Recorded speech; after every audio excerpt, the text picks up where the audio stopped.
In case we get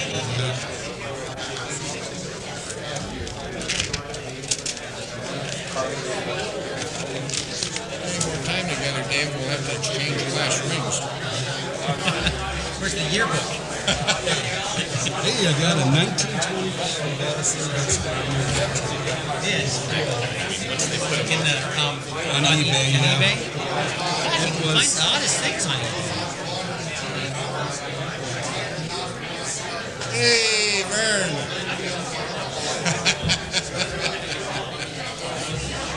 He's starting to enjoy this. Yeah, we're going to see you at all kinds of meetings now. I was late yesterday, so that's why I got all this stuff. Means you're born in 1910, 1911. Which means You're going to be here today, do you know? See, well, I don't know. His family situation. how many of the class of, what that'd be 29, are still.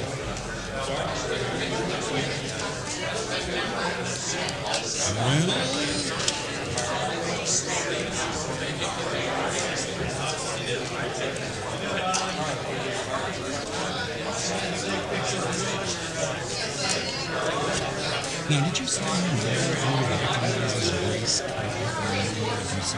Yes. Not been here yet. I haven't seen her last night or Monday night, and I don't see her tonight. I'm stuck. Oh, Grace Scarpa is about 5'7", maybe 5'8", about 5'7", a little heavy set, dark wavy hair to about here, and kind of a round face, and kind of hunches over when she walks. I mean, you can see a little bit.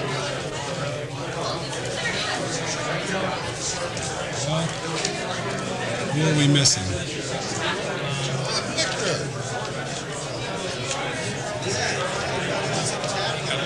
Jim Schiffoni was in Alaska. Jim Schiffoni is in Alaska, who was sitting next to Paul last night. He flew out at 5:30 this morning to go to Alaska.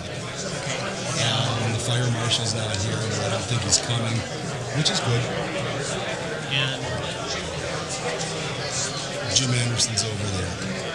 I think we're ready to rock and roll. Here comes Lisa, so let's go. He's down. He's down. Oh, 2 o'clock. You'll see.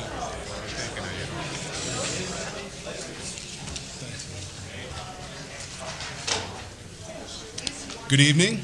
I'd like to reconvene City Council meeting from last evening. And just a little administrative detail. Public hearing is now closed.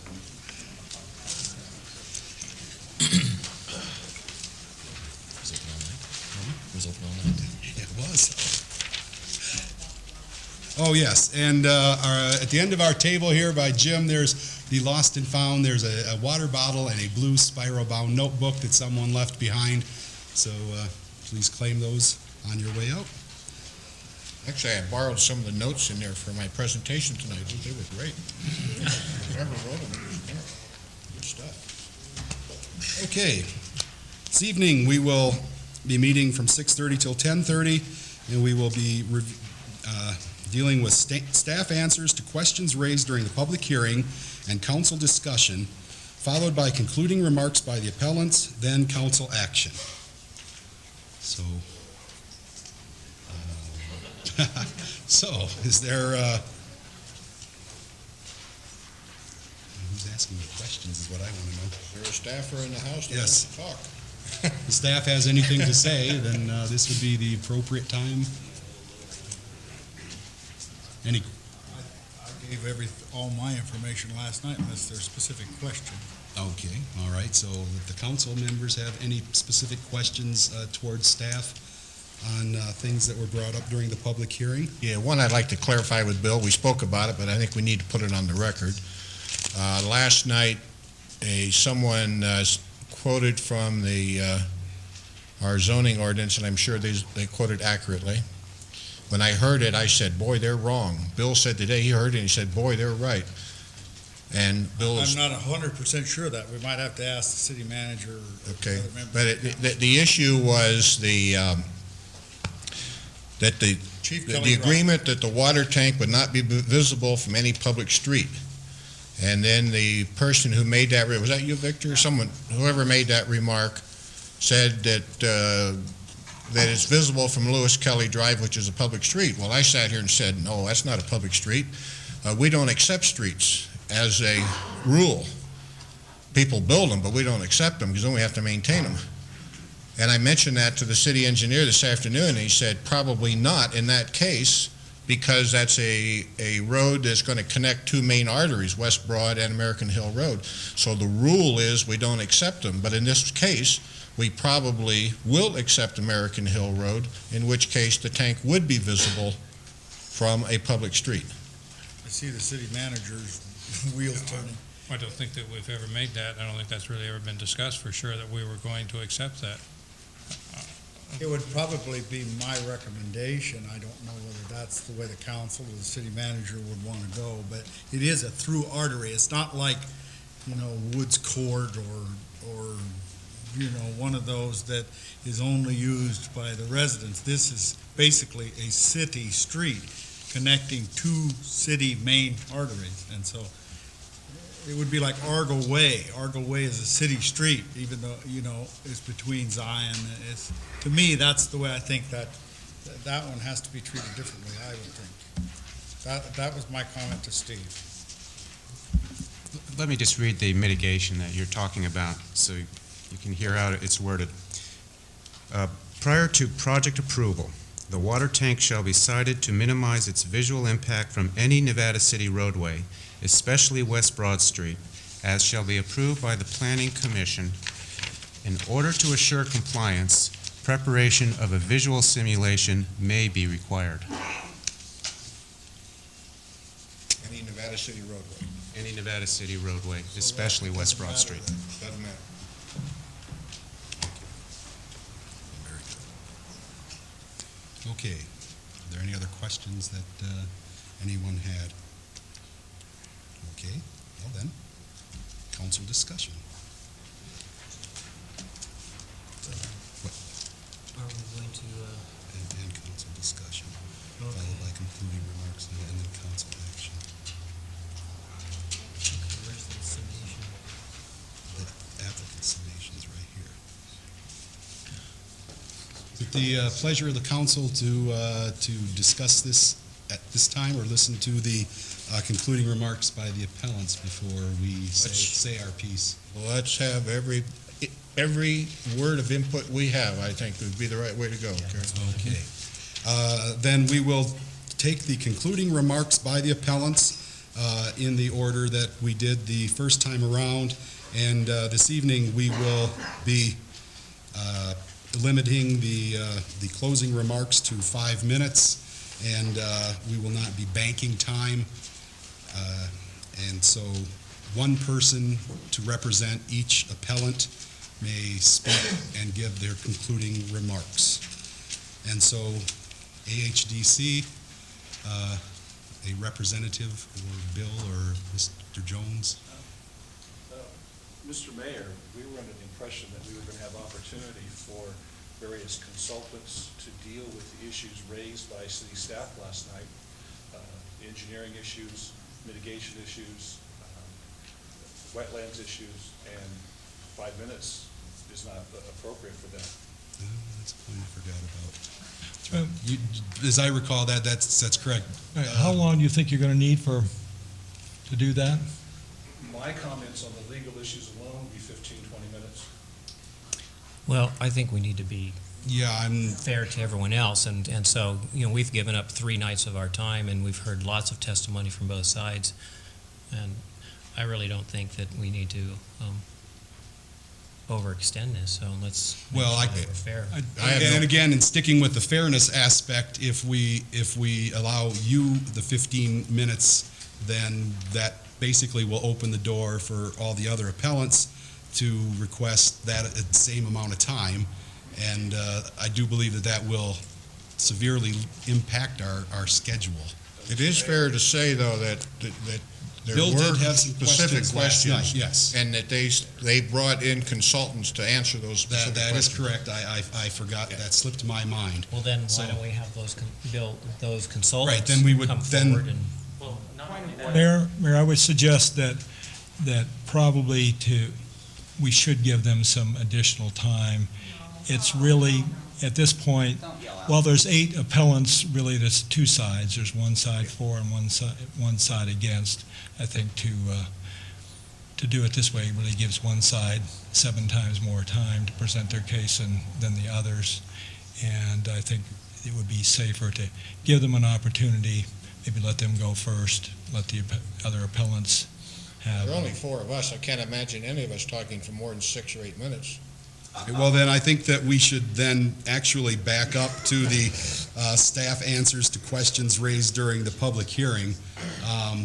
I recall now that, Bill, you did have specific questions that you wanted to address to a certain, was the tree issue, I believe, or possibly the grading. And The undeveloped area. Yeah, if those people are here tonight that can answer your questions and you're prepared to ask them, we could take it at this time. I have just a question. In past city council and planning commissions where I've seen whether there's concluding remarks or not, once it's sort of left to you to discuss, the council has the right and staff to ask questions at that point of anyone who has brought things up and has done that freely. But to do it now seems to be changing the process in midstream. Last night, several appellants asked specifically, how much time are we going to have to address the council? And we were told that we would have 5 minutes. So that's what we prepared. And I think that if you have questions, that's appropriate, but it seems to me the appropriate time is after that mic is turned off.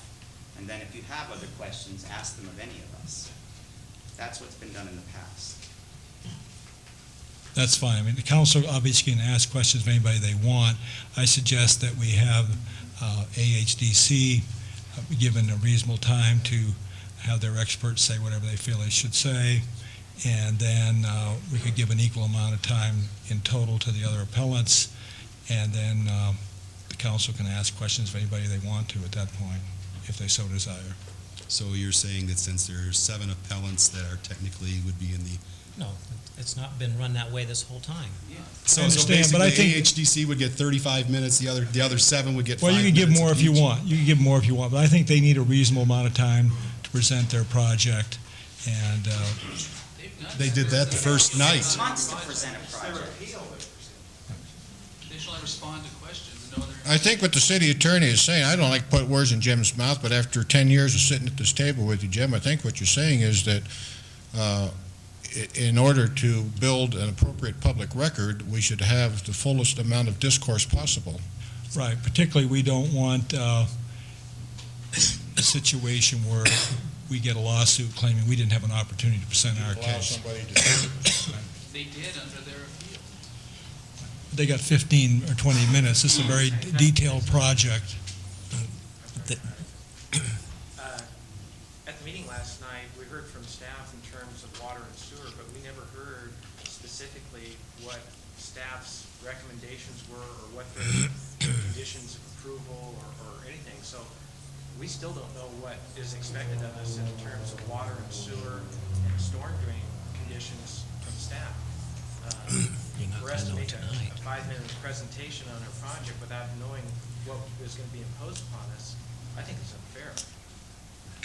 Well, I think, as I understood, what Bill said last night is you don't know what the conditions are at this point. That still needs further That's true. That's as investigation. far as I could go. If there want to be additional information given, They're gonna have to right wait. now, we're going to take the transcript of what I gave last night and put it in a formal report so the city would have it from here on out. There's a lot of questions that would still need to be answered. There's a finite amount of time in which to do this. If there's additional work that needs to be done, then we would need to continue and go into the next phase. You know, we've spent a good deal of city money. We've spent probably $10,000 to arrive at this point. You know, the city manager will have to authorize consultants and people to give us exact numbers, to that sort of thing. I have not reached that decision yet. I tried to ascertain exactly where our system was. I don't have the numbers, and I won't have the numbers tonight for what it takes to fix it. It will take some additional work, some design, some preliminary estimates, and that sort of thing.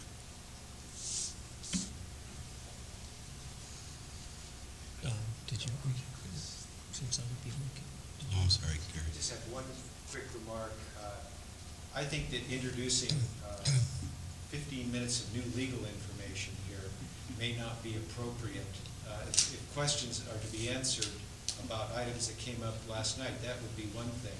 But to have the representative's attorney get up here and give us 15 minutes of legal information, I don't quite see where that fits in to the scheme of things. It's certainly not on the agenda. Well, there's certainly major legal issues before the council in deciding what to do, and I think, again, that they would have a right, since you've been advised by your attorneys, they have a right to at least say what they feel the law is, so that you've heard both sides of it. I doubt that the four of us are going to take an hour. It's only 6:45. And there's no question, I don't care which side of the issue you're on, there's no question that we need to build the best public record that we can build. And if that includes 15 minutes from Mr. Span's attorney, so be it.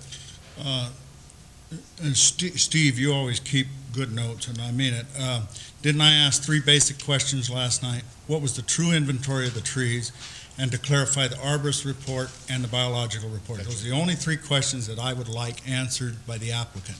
And those were clarified by letters given to us in our packets. Apparently, yeah, I just see some of this stuff here, so. That shouldn't I take think that it's long just to- about all answered, so, and I'm prepared to accept that.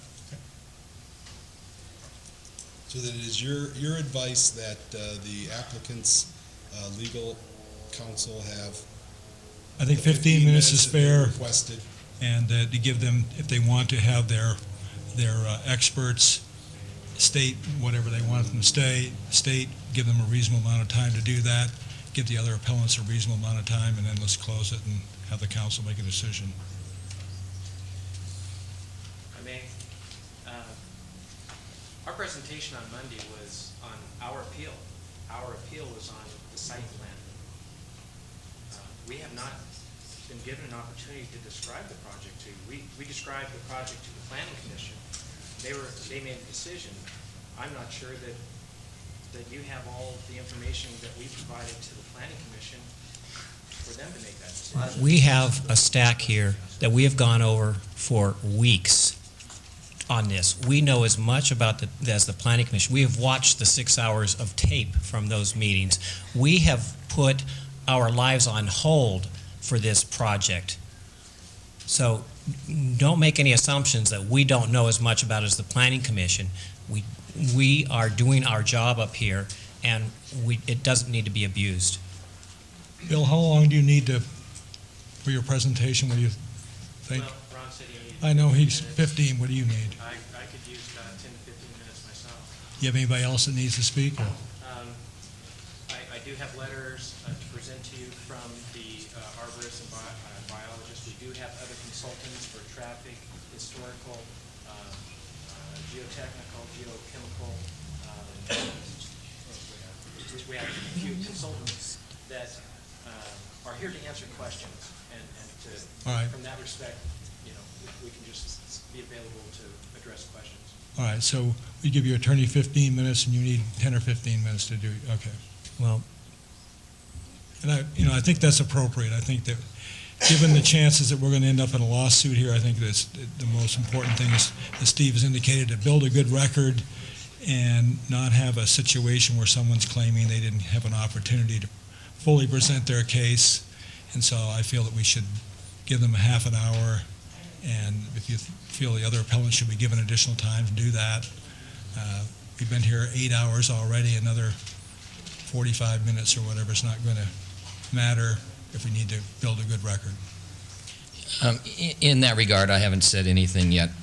I agree we should build a good record, a good foundation of public record, and give everybody an opportunity to speak. We basically have given everybody an opportunity to speak, but everybody wants an opportunity to concise and wrap up. I have no problem with giving what you stated is essentially two sides, 45 minutes apiece. Let them break it up however they want to. We have an hour and a half that's been discussed out there. We can close that section of the meeting. We still have plenty of time for the table to discuss what's left.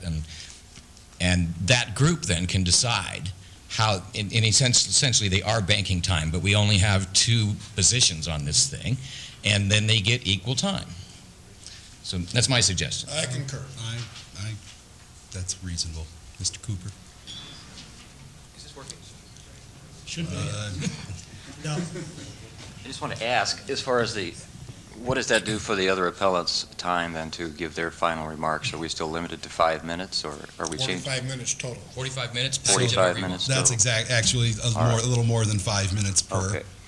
And the other question I have is, as far as these additional remarks that are about to be made, have you decided that this is a de novo proceeding? Are you limiting? Well, I know that's your opinion, but I'm just asking if are we delving into new materials that were not before the Planning Commission? That's the impression I'm getting. This is an appeal. Right, that's what I feel it is an appeal. So it's not a time to present new aspects of the project. I don't think that's appropriate, so. I would agree with you on that. Could I speak to that, just a Absolutely. couple of parts of it? One, on the CEQA side of this, there are state guidelines that require a decision by the council. So I don't believe that it would really be a good idea to close the record off at what was presented to the Planning Commission. I think there needs to be an opportunity to consider new evidence that was presented here. And what was the other thing I was going to say?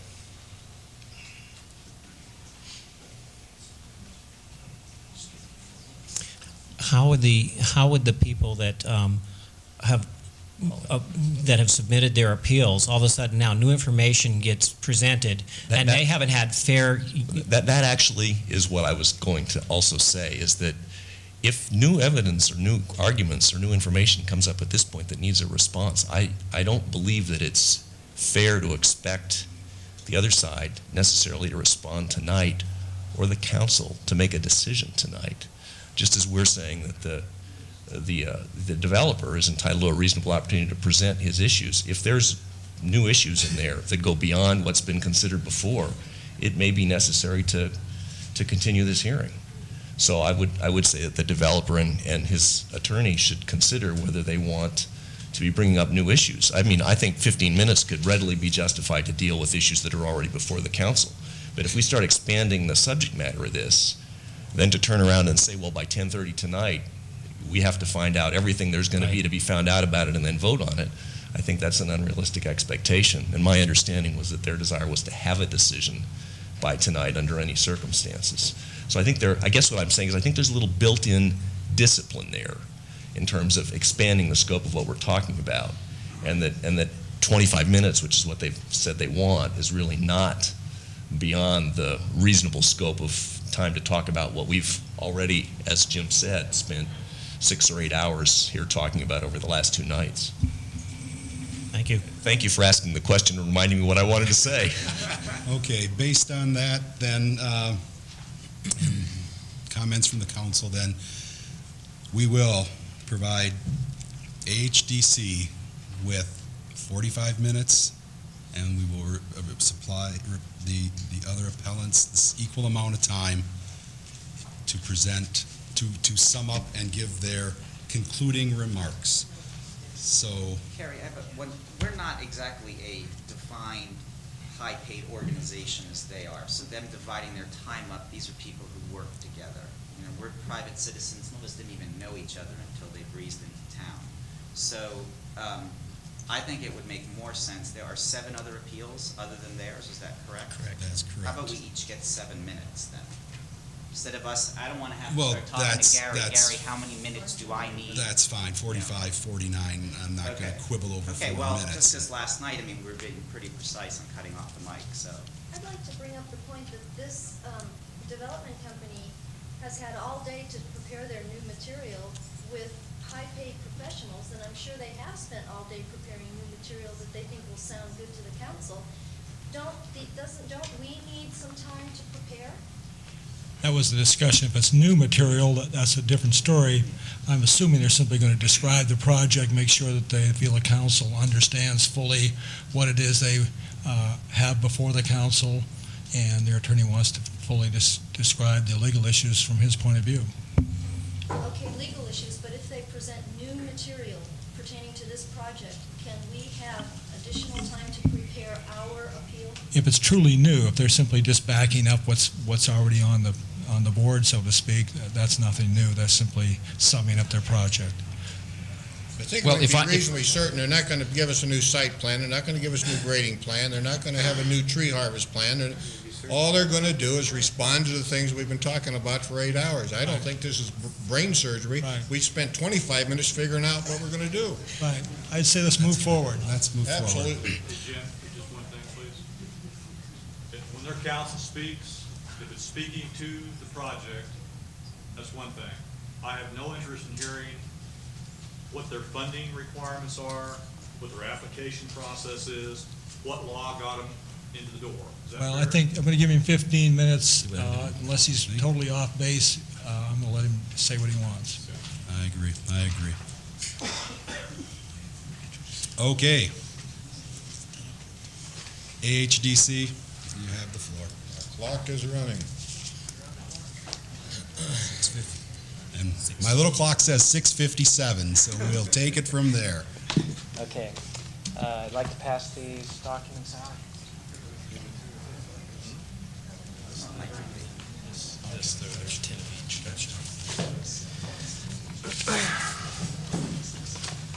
First of all, I'd like to respond to the questions of city engineer regarding the arborist report and biological reports. I've passed out letters addressing that. Please, if you would look it over. Microphone, please. I'm sorry.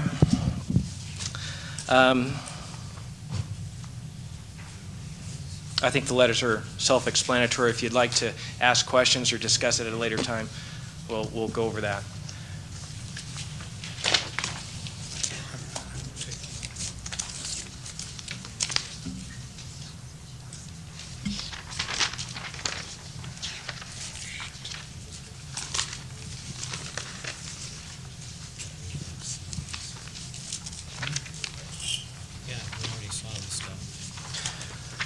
The other issue that was raised about the tree removal, we are requesting to remove 66 more trees, or 12% more than the standard tree ordinance permits.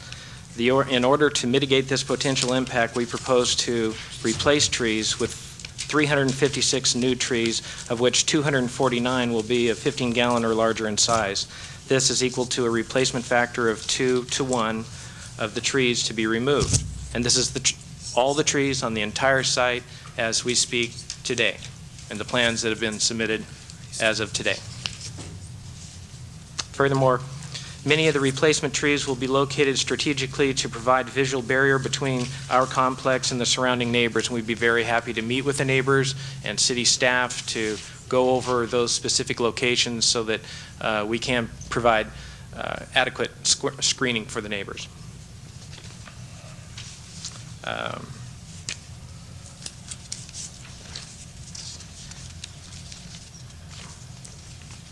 One question I have is, and that's mainly what I was confused about last night, was in the E-Corp's consulting, you've got a biologist named Quan, but today you give us 2 letters you have a letter from Quan, or does Glasser take the responsibility for the biologist report now? Now, are you referring to a biology report or a wetland delineation? The E-Corp document is regarding wetland delineation. This other one's from North Fork. North Fork provided the arborist report and the biological report.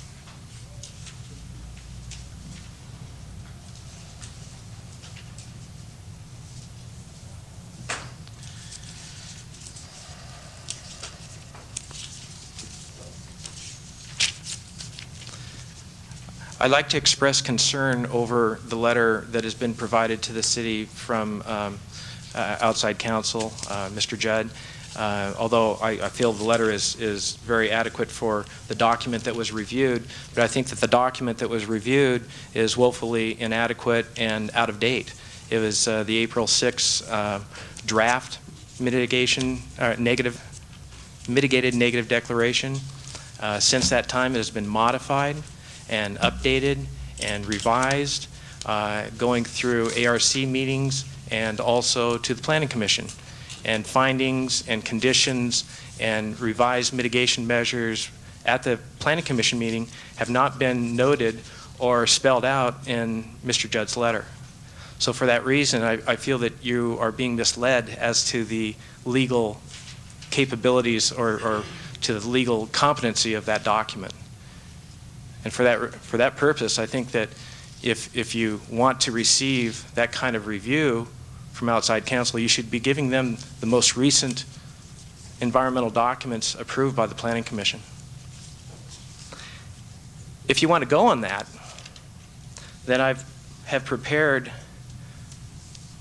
a long list of all the corrections and modifications that I feel would be adequate to make that environmental document legal, or at least a lot closer to being legal. If not legal, it is legal, but more defensible in the court of law.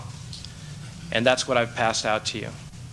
Now, if you would like, I'll read the entire document given the time, or if you prefer to review it yourself, that's fine. I guess if I could just interrupt with a question for my purposes. Just off my time? We'll stop the clock for 15 seconds. Okay. I would like to see this document that represents itself as a more recent mitigated negative declaration than the April 6th document. You don't have a copy of the May 14th Planning Commission decision and findings? You're talking about Planning Commission decision as part of the negative declaration? Findings and mitigation measures? Why don't you, if you have a copy of what you're talking about, why don't we get it so we have it in the record? Sure.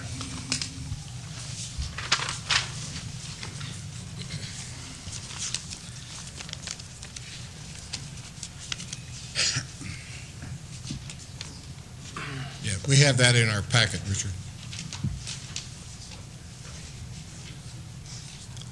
My point being is it appears as though perhaps Mr. Judd didn't have that information when he gave his opinion.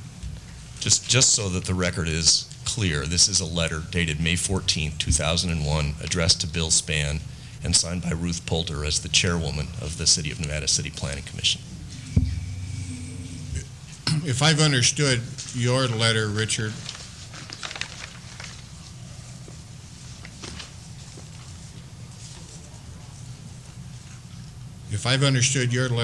that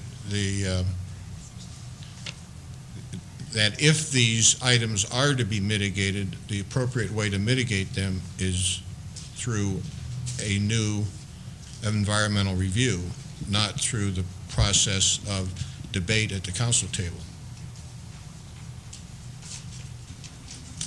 Well, let me just say that if I were the developer's counsel in a case like this, I would not want to proceed with an approval of the project based on the record as it stands now for the same reasons as are spelled out in the memorandum. I'm not clear what public circulation, if any, this document received. I'm not clear that it was intended as a restatement of the negative declaration in the first place. I'm not clear when it was made available to the public. So I think even if you were to assume that it fixed all the problems, which based on my review I would not say that it did, I'm not clear that it would be adequate for the purposes. Thank you. My point of bringing this up is that the document that has been stated in his letter, the review, was dated April 6th. It was the first draft of the proposed mitigated negative declaration. It was full of a lot of ambiguities. There were a lot of things that needed to be corrected. There was questions being asked. There was recommendations. There were statements that we've got to do this, we've got to do that, got to move the tank out, so on and so forth. All that has, not all, a lot of that has been done. There are still items that are calling for further study and for additional documentation to be provided and prior to issuance of a building permit or grading permit. My point is that had Mr. Judd reviewed the document that he has just been handed, I think that he could have incorporated been able to reduce the number of corrections that he felt were necessary for that environmental document to be defended in court. That's my whole point. It wouldn't be as onerous of a task, because a lot of it has been done. He didn't have the knowledge and the information to do that. I'm not blaming him. I'm just saying, I'm perhaps suggesting that he didn't have all the facts. Well, Could I just for the record, this document, this letter that was signed by Ruth Poulter, came into City Hall on June 8th, and it was given to the council that afternoon. As you know, I'd already given you the other materials, and Mr. Judd had no opportunity to review that. In fact, I think I faxed it down to you, Bill, didn't I? Yes, yes you did. Because it was so late in arriving. Thank you, Kathy. My point being is that he didn't have all the facts, and so what's being reported to you is not based upon current information.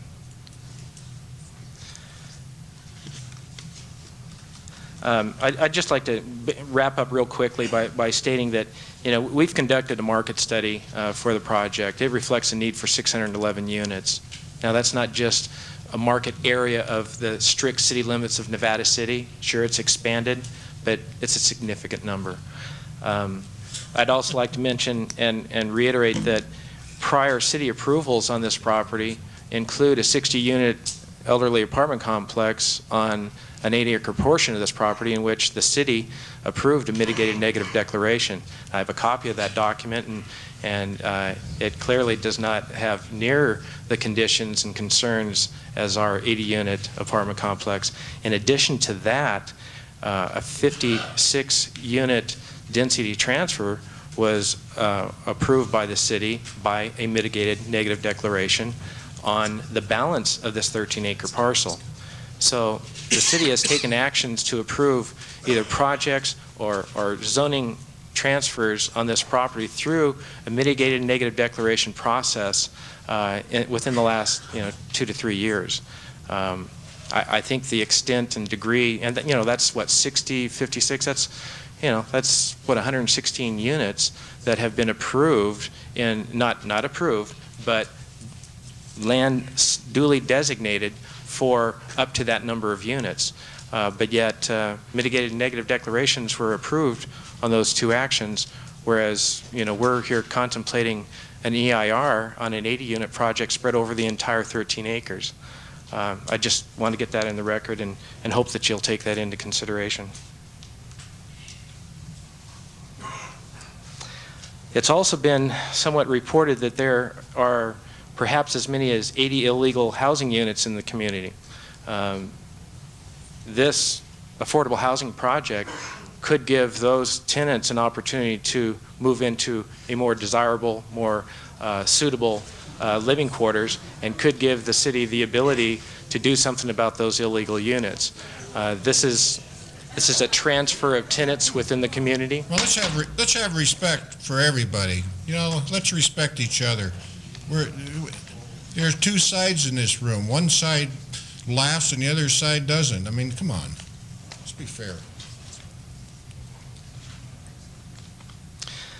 A couple of other items is that this is one of the few sites in the county that has proper zoning and proper utilities available to it for multifamily housing. The Affordable Housing Task Force did a great job on a report that brought this out, identified all the sites. They also indicated that there's a need for 400 or 4,100 units of affordable housing.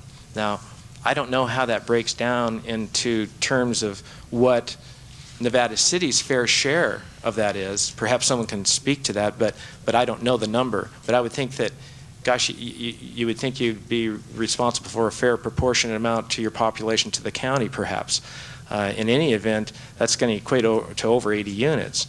So I just feel that the city has a responsibility to do their fair share in providing affordable housing. And also, I just want to reiterate and make sure that there's no misunderstandings, that we are willing to do what we can to contribute to the off-site improvements and the utility system infrastructure in the community.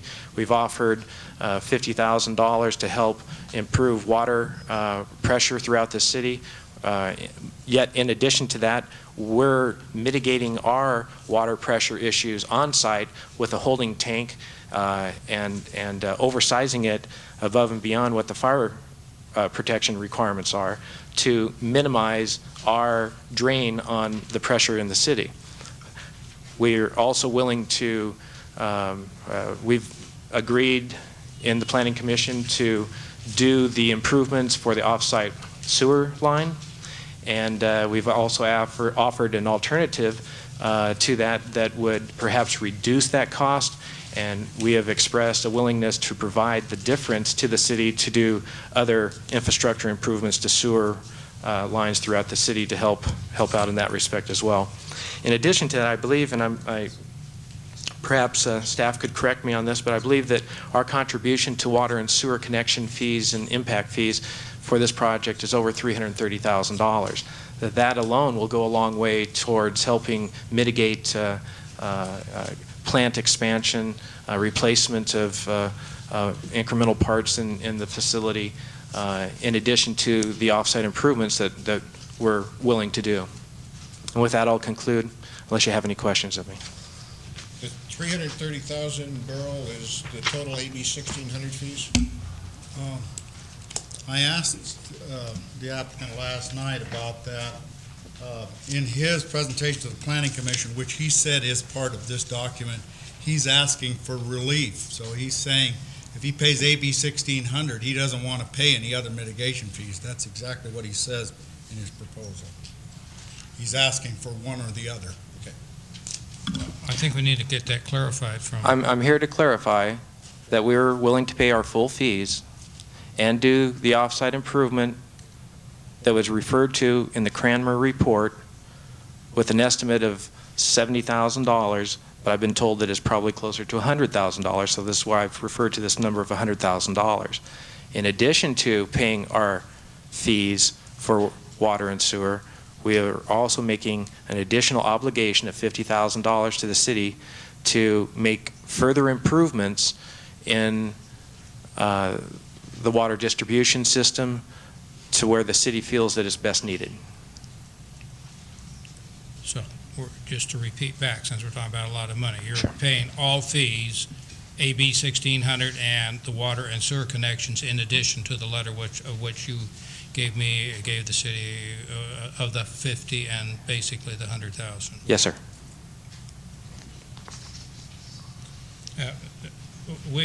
Kathy, we prepared what, and we can certainly hand that out, what we think approximately, based on as we understand the project, what the total AB 1600 fees based on 80 units, and the water and sewer connection fees, the total fees for all services would be probably something in about the 670,000 range. But Bill has alluded to what portions of those would be water and sewer, and under AB 1600, based on 80 units, and these were done yesterday, so they could be they could be slightly off, but we would believe the sewer under AB 1600 is 81,000. Water is 118,000. The sewer connection, the normal collection fee on sewer outside of AB 1600 is 38,000, and the water connection is approximately 60,300.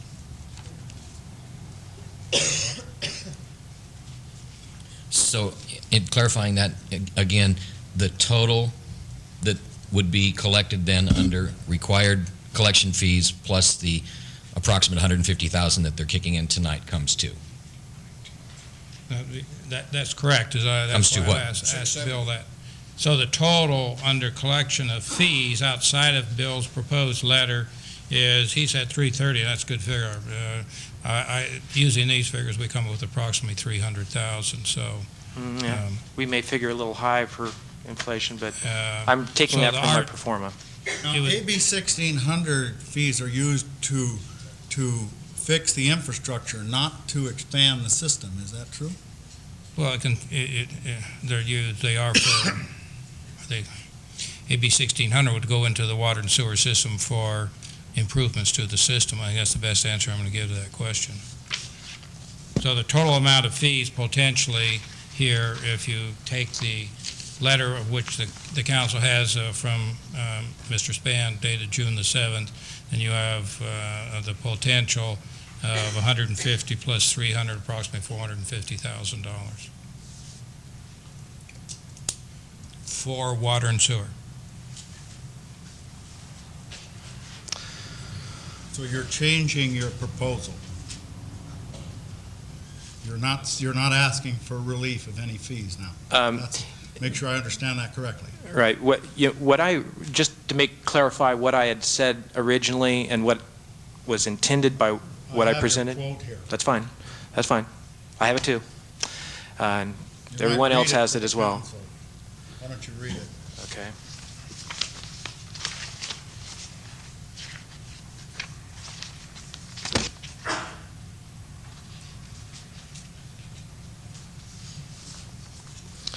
We are willing to construct a new sewer line as described in the Cranmer report. This is what was presented, I'm sorry, let me back. This is what was presented to the Planning Commission on May 10th. Under utility and service mitigation, we are willing to construct a new sewer line as described in the Cranmer report of December 12, 2000, or alternative plans approved by the city engineer, as I alluded to the possible going the Broad Street direction. It is likely the city will need to cooperate in efforts to gain easements to construct the new sewer line, and we respectfully request that assistance from the city. We request that any sewer impact fees to be charged to our project be reduced in fair proportion to the cost of the sewer line improvements we are constructing, if permissible by AB 1600. And I think that's what you're alluding to, Bill. Okay. I'm saying what we're hoping for is that if a portion of those fees would be utilized and was targeted to go towards infrastructure improvements, that portion of our fees can be used for this improvement line that we were doing. Now, I'm saying right now, at this point, that, use the fees however you want. We'll do the $100,000. We'll pay our full fees. Do whatever you want. But we would like to receive or would appreciate the city cooperating with us in a reimbursement agreement for any future connections onto those lines. I think that's only fair. Yes, we've done it for others. I think the council should recognize that I'm not prepared to stick with those fees at this time for improvements to any part of the system. What do you mean stick with those fees? You don't think it's enough money to cover the improvements? I know it's not enough. Okay. The fees in terms of the AB 1600 fees? No, the That's fees fixed. to the sewer line. AB 1600 is fixed. Okay. Well, okay. That's the end of my spiel.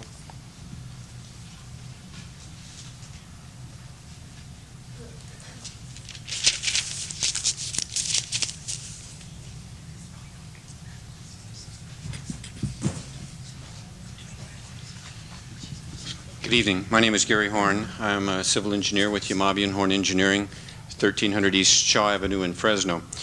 What I would like to do first of all is talk about the site plan a little bit. And first of all, I'd like to give you just a brief evolution of the site plan. This is the original site plan that was submitted for the preliminary review.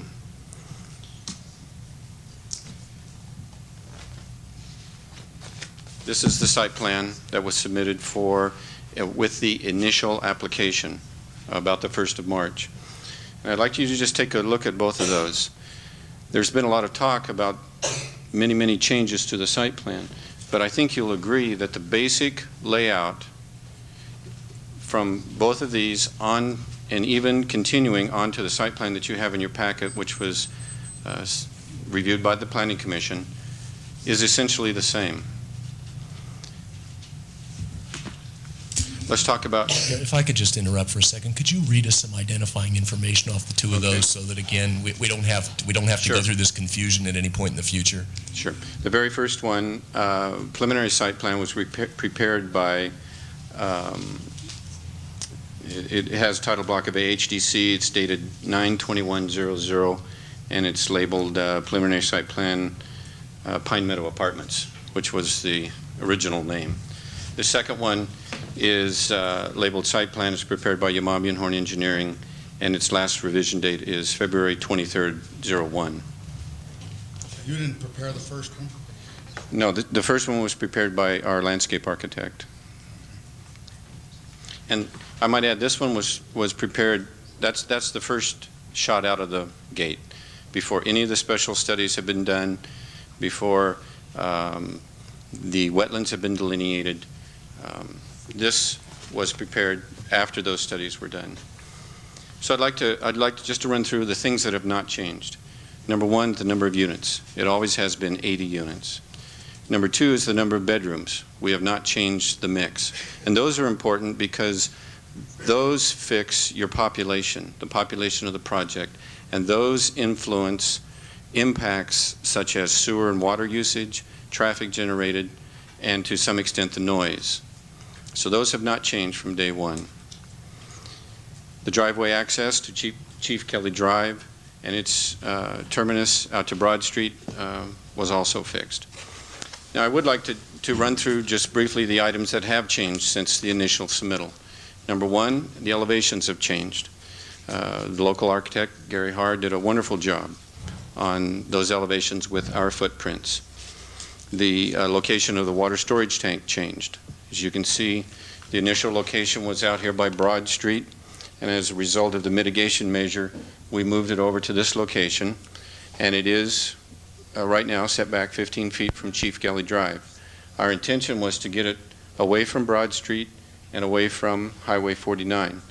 Now, if it pleases the council, we can move it farther off of Chief Kelly Drive, but because of the water system, to me, it makes more sense to locate it somewhere up here because of the water main that will be coming down Chief Kelly Drive.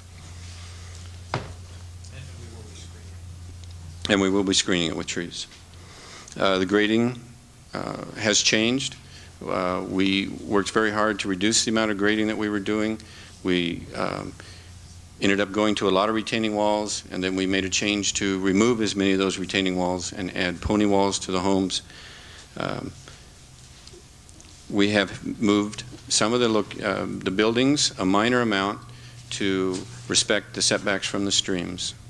And all of those changes that I listed were at the request of city staff to better the project.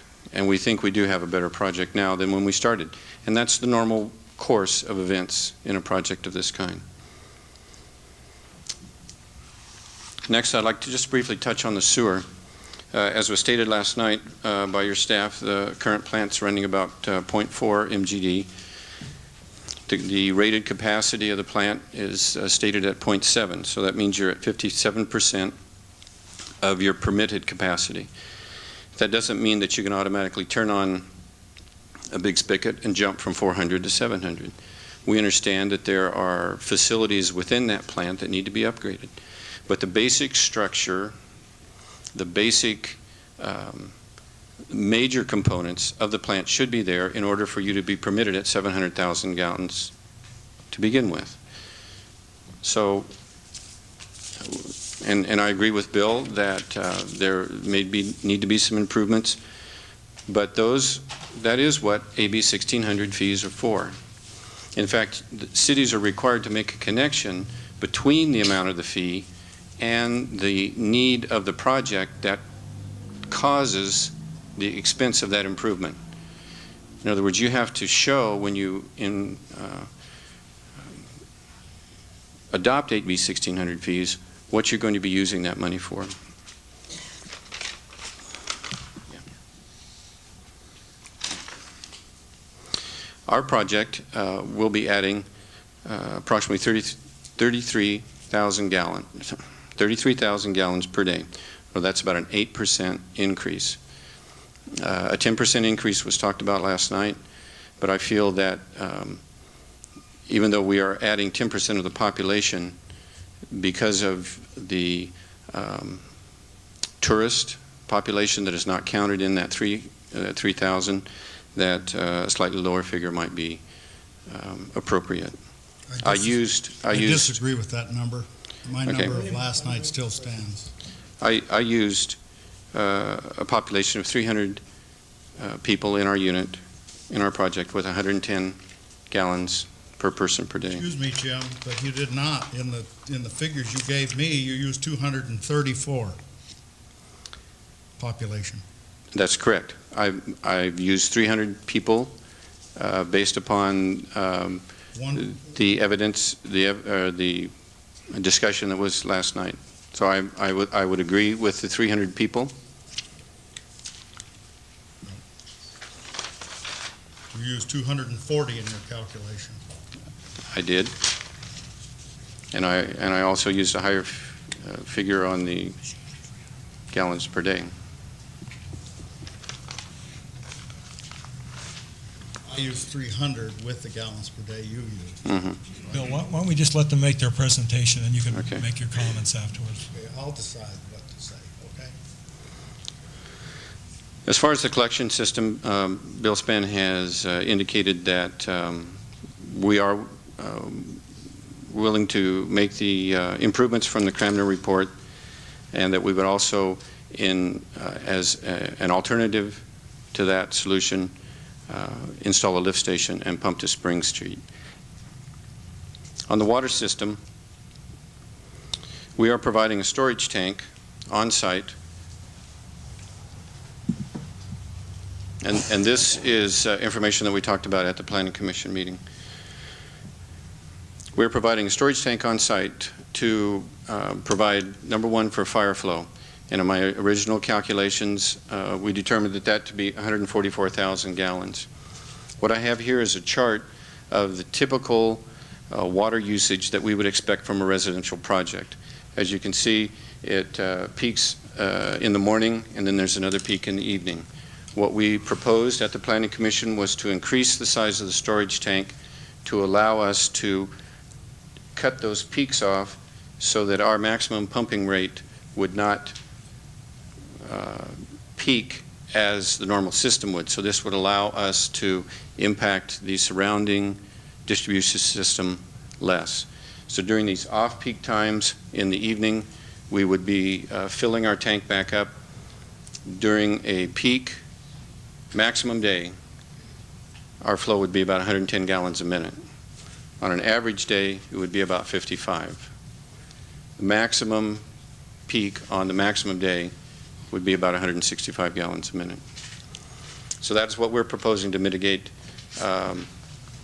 impacts on the water system. Last of all, I'd just like to talk about the grading. And let me just conclude by saying that Bill gave a very good description of the detention basins last night. And they are designed to mitigate the amount of runoff that will be created or generated from our project over and above what the normal runoff is. And those would be sized according to either the city standards or Nevada County standards in those absence. That concludes my remarks, and I'll be happy to answer any questions.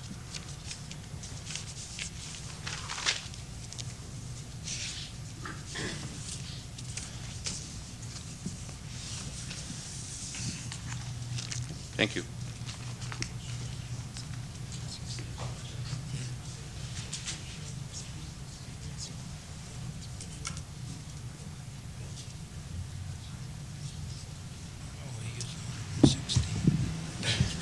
Okay, and according to the official timekeeper of the Nevada City Council, you have got 13 minutes left in your 45 minutes.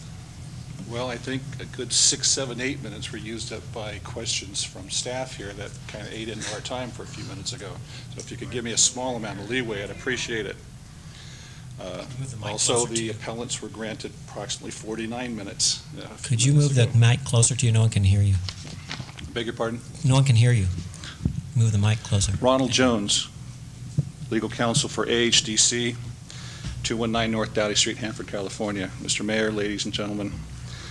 Some opening comments. CEQA, as you probably well know, was adopted to accomplish a number of specific statutory goals. Those goals include encouraging systematic and considerate efforts between private and public sectors with respect to the interrelationship of public policies and practices. Second, assuring the long-term protection of the environment is consistent with the providing of decent homes and a satisfying living environment. These are guiding criteria for public decisions. In 1976, the California legislature declared it the policy of the state that public agencies should not approve projects as proposed if there are feasible alternatives or mitigation measures available which substantially lessen the significant environmental effects of such projects.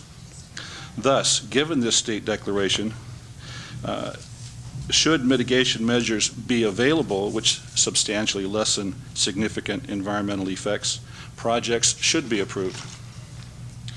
In California's affordable housing legislation, it is noteworthy that the law clearly states that public agencies shall not reduce the proposed number of housing units in a project as a mitigation measure for a particular significant effect if there is another feasible mitigation alternative that provides a comparable measure of mitigation.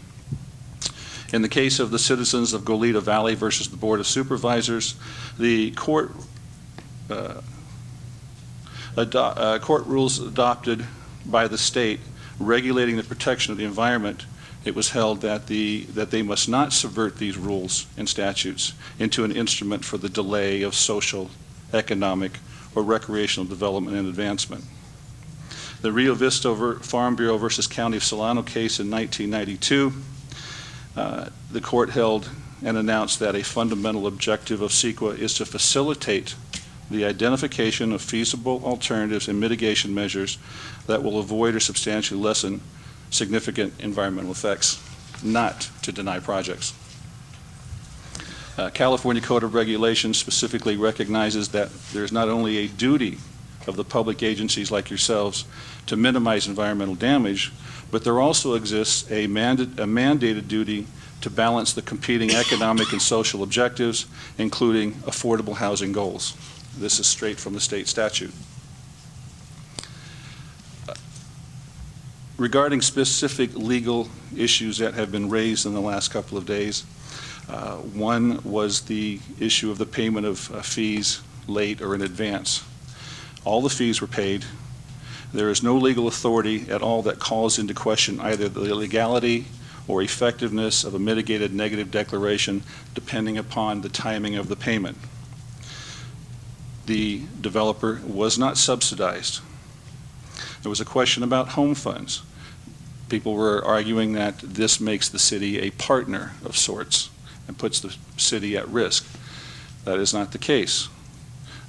A home fund loan would be the obligation of the developer and the owner of the project, guaranteed by the tax-exempt organization, the managing general partner. The city is not on the hook for that obligation.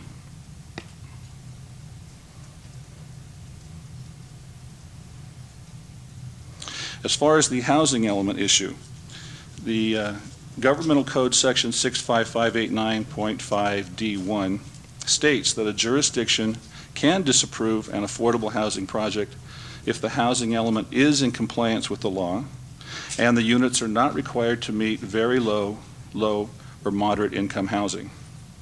However, your housing element, from everything I can discern, is not currently in compliance. Therefore, this city council cannot deny the project based on any lack of need or perceived lack of need. That would be contrary, specifically contrary to the statute. Argument was made that there's no city obligation to help the developer, but I must note the city cannot stand, given its duty under the affordable housing laws, cannot stand in the way of legitimate property uses that are consistent with zoning.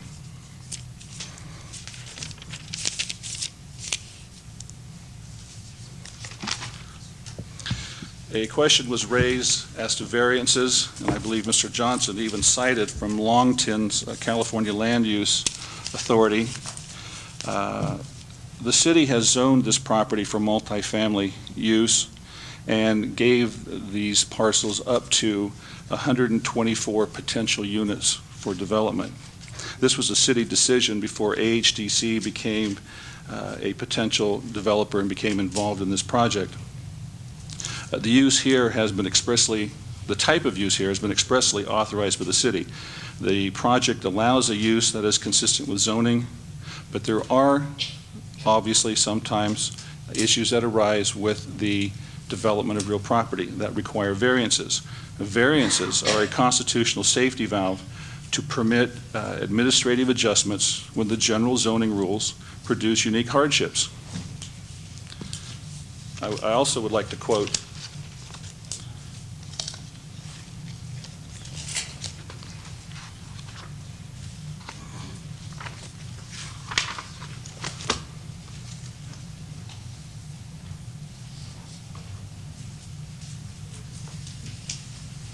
from the Developer's Bible.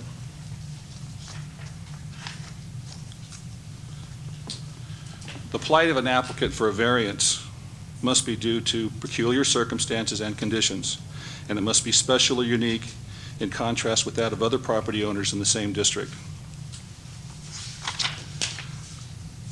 The purpose of providing variances exists because it is recognized that within a given zone there will be individual lots or tracts that, because of peculiar shape, unusual topography, or some other similar peculiarity, cannot be put to productive use if all the detailed requirements of that zone are to be strictly applied. Hence, administrative and quasi-judicial procedures are established whereby the owner of such a piece of land may be allowed variations from the strict letter of the law. Typical of such variations are those relating to setback lines, proportion of building to lot size, and other similar deviations. The concept is that the basic zoning provision is not being changed, but the owner of the individualized parcel is allowed to use it in a manner basically consistent with the established zone, but with such variations that will put him on a par with other property owners. The problems with the property that require the variances that have to date been approved by the Planning Commission were not of the developer's making. They are of historical making, they are of geographic making, and the variances are proper and necessary in this particular situation. There's been an argument that the lots should be smaller, that the merger of the lots should be disapproved. There's no legal authority for that. There is no violation of any specific law at this time created by the lot merger, and there's no legal basis to withhold the lot merger.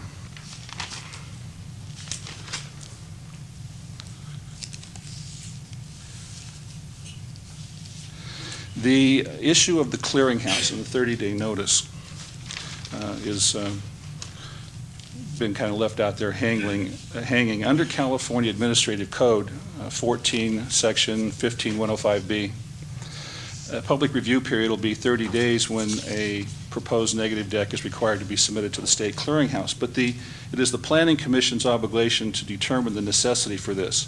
Typically, clearinghouse applications or notification are the result of issues that have statewide or regional importance.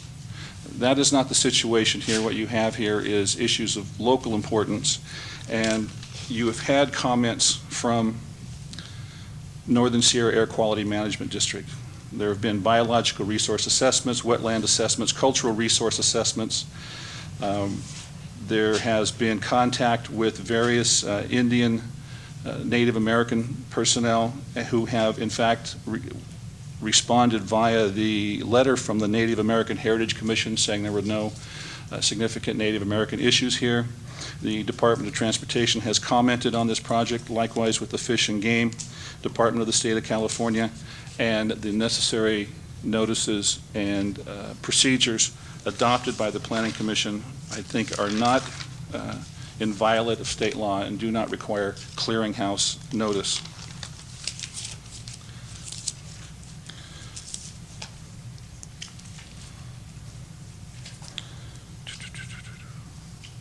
As to the historical preservation issues of the mining site, the first use of hydraulic mining in California, The simple listing of private property on a historical resources inventory is not of itself a substantive restriction on an owner's use of real property. The council has in its packet, I believe, an excellent analysis by Peak and Associates evaluating the effect of this project on the historical significance of this area. There is somewhat incongruous that people now want to revere a situation that would no longer be accepted use in the state of California. If anybody wanted to come in here and do hydraulic mining like that, it would be voted out in a heartbeat. But the act did exist. It does play an important role in the history of California, but not the kind of role that would be deterred from observation, that would be hampered by the development of the project, and the mitigation provided for that issue is in effect. I'm going to skip to council's letter, and one reason we need the time we need tonight is that we didn't receive your outside counsel's legal opinion until Monday, and didn't give us much time to deal with the issues he addressed. There are two cases that he cites in his legal opinion. One case deals with the issue of not having a complete record as being a basis for not approving a particular project. The Sundstrom case that he cites is a case that was a proposed waste disposal system, and the Sundstrom court stated that the true test as to the adequacy of an agency's procedures is whether a good faith effort to comply with CEQA is demonstrated. In Sundstrom, there was no good faith attempt to comply. That's not the situation here. Everybody has attempted to comply.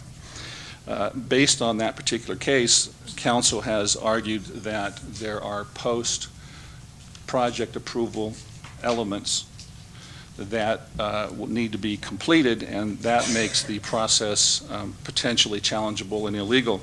There's a case of Laurel Heights that stands for the proposition that although an assessment of environmental issues cannot be deferred until after project approval, an agency can commit to post-approval mitigation measures as can be feasibly devised so long as the impacts are identified in the information available to the public authority that the impacts can be mitigated. Not unlike the very construction of a project itself, there are things that you can't assure until the project is underway. That's why you have inspectors, and that's why you have approvals through the whole step of construction. The mitigation issues have been identified. There's a plan in place. They may not be able to be fine-tuned until after the project has been approved. But that is different than looking to determine if there's an environmental issue after the project approval. We've determined what the issues are, and the mitigations have been adopted. So we don't want to confuse the law that denies approval due to environmental assessments not yet completed with mitigation requirements that are imposed subject to post-project approval verification. Upon the issuance of a mitigated negative deck, a project opponent must demonstrate, that's the appellants here tonight, by substantial evidence that the proposed mitigation measures are inadequate and that the project as revised and or mitigated may have a significant adverse effect on the environment. Appellants opposing this project have not accomplished that. They have presented inquiry, innuendo, empathetic speech, questions, and a motion to this council. Substantial evidence is evidence that has a ponderable legal significance, is reasonable in nature, is credible, and is relevant of solid value. Argument, speculation, and unsubstantiated opinion or narrative are not substantial evidence. I don't believe that appellants opposing this project have provided substantial evidence that rise to the level that would be required to enforce their appeal. Argument has been submitted that the population increase this project may generate is a problem, an environmental problem. Well, partly yes and partly no. This is a concept that constitutes an argument concerning economic and social change.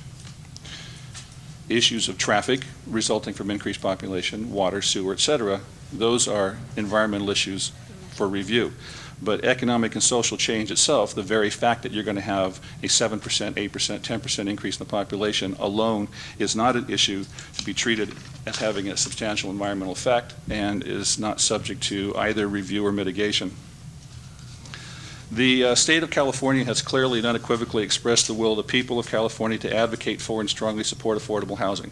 That's a fact.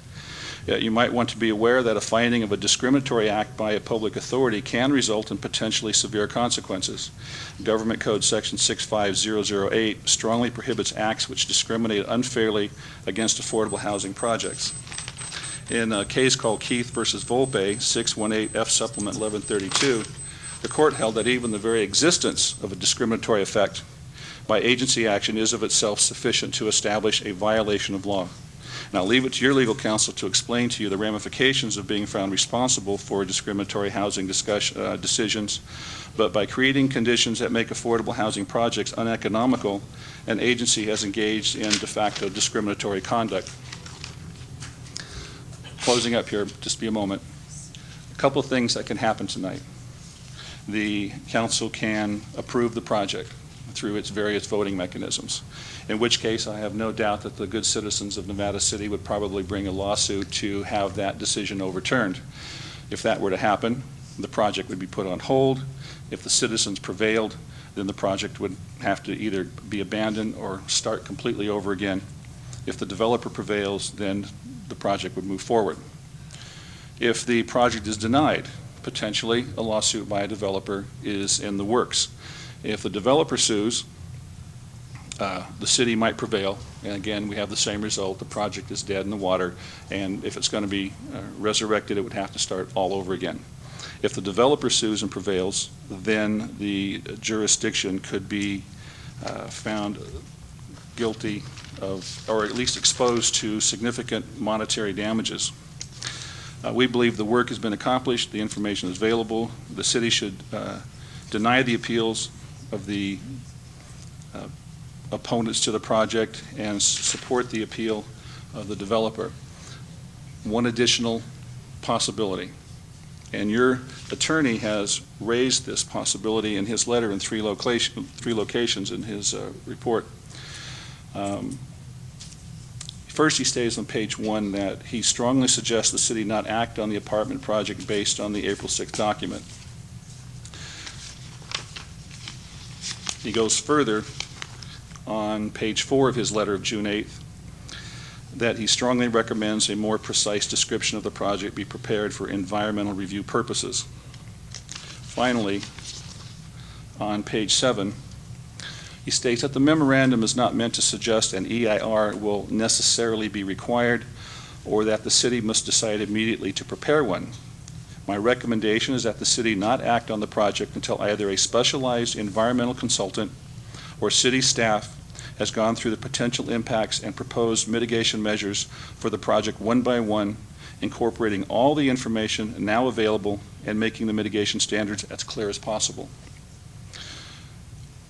Developer would very much like to see this project approved, but the developer, also having reviewed the last 2 nights and tonight's proceedings, it is clear to everybody that there is, at the very least, a great deal of confusion. There's been some confusion as to the maps and the packets. There's been some confusion as to which report we're looking at. There's been some confusion with regard to your attorney reviewing a document that was somewhat antiquated. It was a draft mitigated environmental report, negative declaration, as opposed to what was later reviewed and put forth and passed by the Planning Commission. So there has been new information provided by your own staff last night, and there is, I think, at this juncture, a real possibility that in either case of approval or disapproval, that the findings, whatever they might be that are made in either of those circumstances, would not be supportable. Again, we would prefer approval. We would prefer to be able to go forward with this project now. But if the city, in its wisdom, were to decide, let's make sure we have a clear record, let's make sure that the staff has reviewed all the current information, that the current tree report, the current wetlands report, etc., are before it, and that a well thought out decision as to the mitigation efforts required, the mitigation efforts needed, and the issuance, hopefully, of a mitigated negative declaration will be in the proper format to withstand any kind of judicial review. Now, you have, and we have, a timing problem. The CEQA law requires certain things happen in a certain amount of time, but the code also provides for a stipulated extension of those timing requirements. All things considered, the developer would be quite willing at this juncture, in order to not lose the project and to make sure that we have a good record and a good review and a proper review of all the current documentation and issues, would stipulate to an extension for the city to send this back to the staff and the Planning Commission to put the proper findings together to eventually come to a vote on this matter. Thank you.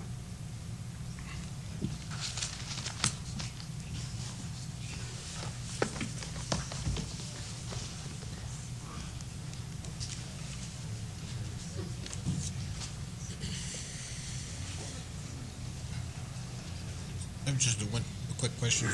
Mr. Judd? Perhaps this might be one of my typical convoluted questions, so bear with me. I'm going to make you submit your questions in writing from now on. Yeah, I'll never see you again. You'll come back on vacation next time. Have you heard or seen anything in the past 2.5 nights that would cause you in any way to modify the opinion that you initially offered us? My recommendation stands. Thank you.